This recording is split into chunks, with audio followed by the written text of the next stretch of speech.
La aparición de los chamanes. Siempre me ha interesado mucho la brujería y la magia. Antes de haberlo leído como algo doctrinario, encontraba una diferencia esencial entre la magia y la religión. La magia es una práctica orgullosa y soberbia. Nace de un supuesto conocimiento, de energías y de hechos naturales y espirituales. La religión, en cambio, parte de una actitud de humildad ante fuerzas desconocidas consideradas por encima de la naturaleza. Esta idea en mí es una idea corriente de médico acostumbrado a oír que muchos tratamientos terapéuticos fueron en su origen mágicos, como la química fue en sus comienzos alquimia. Después he leído el desarrollo de las diferencias entre magia y religión en El ramo de oro, de Fraser. Tales diferencias son aceptadas por la mayoría de los especialistas en estas cuestiones. Lo que no se ve claramente es la frontera entre la una y la otra. Si la magia y la religión tienen un mismo origen, es cosa que se ha debatido, pero no se ha resuelto. Evidentemente, las dos usan a veces procedimientos idénticos. La religión emplea una fórmula para aplacar a la divinidad, la oración. La magia puede emplear la misma fórmula, pero su objeto al hacerlo no es el mismo. Es como si a la puerta de la casa el religioso se dirigiera al amo pidiéndole por favor que le abriera, y, en cambio, el mago empleara la fórmula como una ganzúa. Algo que acusaría las diferencias, exagerando la nota, sería decir que la magia puede ser atea. En cambio, la religión no lo puede ser de ningún modo. La magia es una ciencia falsa. El mago intenta conseguir sus fines utilizando las fuerzas de la naturaleza, canalizándolas y dosificándolas, aprovechando la casualidad, que cree que es verdadera, como lo puede hacer hoy un médico o un ingeniero maniobrando con relaciones comprobadas de causa a efecto. El mágico decía, y dice aún, ha pasado un cuervo, es la medianoche, canta el gallo. Detrás de un fenómeno así vendrá otro, y entonces hay que coger esta hierba con la mano derecha o con la izquierda. El mago es como un químico que combina, pero combina cosas falsas. El religioso suplica y se entrega. Se explica que la magia y la ciencia hayan tenido una gran semejanza, que haya habido una magia blanca científica, y se explica la antigua antipatía de la religión por la magia y la actual que siente por la ciencia. La magia, en el fondo, nunca ha sido exclusivamente demoníaca. Ha intentado emplear efluvios, corrientes misteriosas, sangres, simples. Hay dos elementos que hacen que la magia popular, la brujería, haya llegado hasta nosotros desfigurada. Uno es la influencia grecorromana, que dio todo su carácter amanerado. El otro es el cristianismo, la Iglesia católica, que impuso a la Europa occidental una teoría sobre la magia o hechicería con un predominio demoníaco que espontáneamente no tenía, o por lo menos no lo tenía siempre. En los rincones más apartados de Europa se pintó la brujería con un barniz clásico que con seguridad es postizo. Es evidente que para el estudio completo de la magia popular de la brujería habría que prescindir de la idea grecorromana y al mismo tiempo de la demonología medieval, también impregnada de clasicismo con sus demonios, sus íncubos, sus apariciones del diablo y toda esta escenografía que no es más que el lado negro del cristianismo proyectado sobre la pantalla para hacerlo odioso. Hay afirmaciones ridículas en la demonología. Si el diablo intentaba seducir a los hombres y engañarlos en los sábados y aquelarres, ¿cómo se presentaba de una manera horrible y hacía sufrir a sus adeptos y ofrecía como manjares carnes podridas y repugnantes cuerpos de niños desenterrados y otras cosas igualmente desagradables? El fraile de entonces exageraba la pedagogía religiosa. Podía haber dicho a sus gentes: el diablo trae en sus fiestas con planes falsos que llevan al infierno y hay que tener cuidado de ello. Pero pensar que va a traer a los incautos con un menú de niños desenterrados y la presencia de viejas desdentadas es un poco estúpido. La madre que teme que su hijo se deje arrastrar por una mujer fatal o que la cree fatal, no le dirá que ésta es fea, legañosa, mal vestida y zafia, sino le dirá que es una mujer que seduce con sus encantos y que luego se burla del hombre y le arruina. En los países en donde hay poca tradición grecorromana y católica es donde debe estudiarse la primitiva magia del viejo mundo. Es decir, en España entre los vascos, en Alemania y en Francia en las zonas menos cristianizadas, en los fineses, magiares y mogoles del Asia central y nórdica. La magia más pura, en el sentido de menos mezclada con teorías religiosas y dogmáticas, se manifiesta en el mundo mogol y siberiano. Es lo que se llama el chamanismo.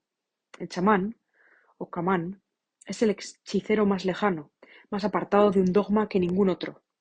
El chamanismo no puede tener unidad, ni una iglesia, ni un culto único. Así que presenta los mayores contrastes y diferencias. El chamán no tiene un programa, una teoría, un libro, un conjunto de ideas metodizadas y definidas. Es un inspirado, un individualista sin pauta que debe atenerse a una genialidad espontánea.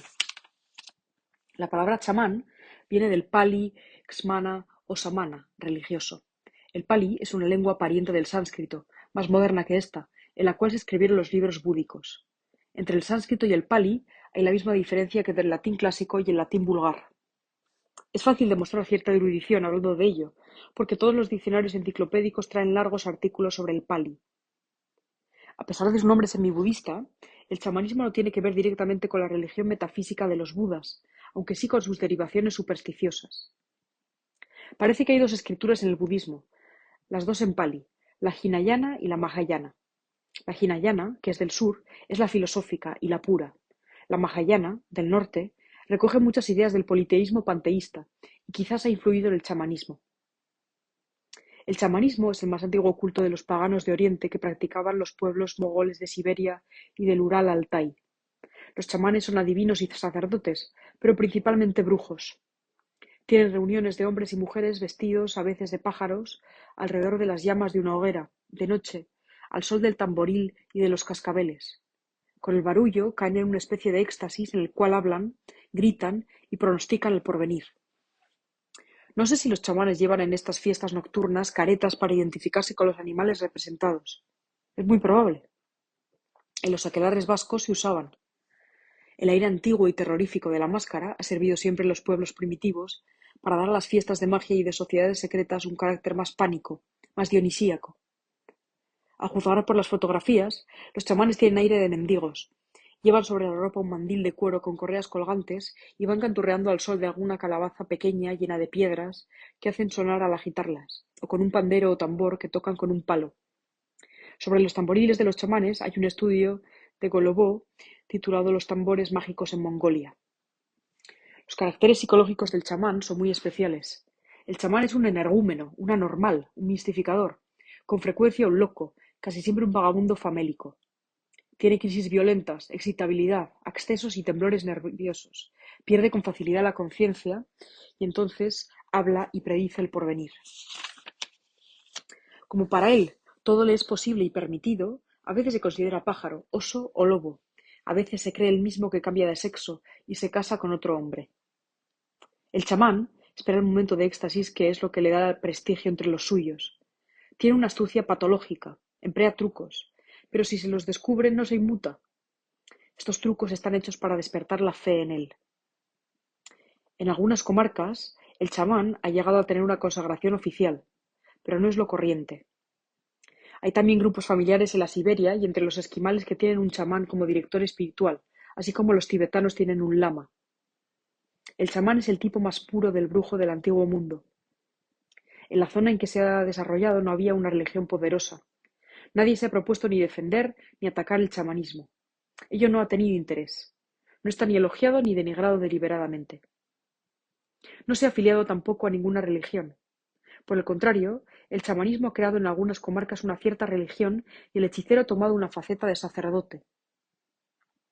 En esta simbiosis, las dos caras del chamán son auténticas, sin embellecimientos ni deformaciones preconcebidas. Por esta razón, en nuestros países en plena civilización positiva, cuando aparece el mago, el brujo, el medium, no se asemeja ninguno de ellos al augur, a la pitonisa griega o latina, ni al hechicero satánico medieval, sino el chamán mongol, medio europeo, medio asiático.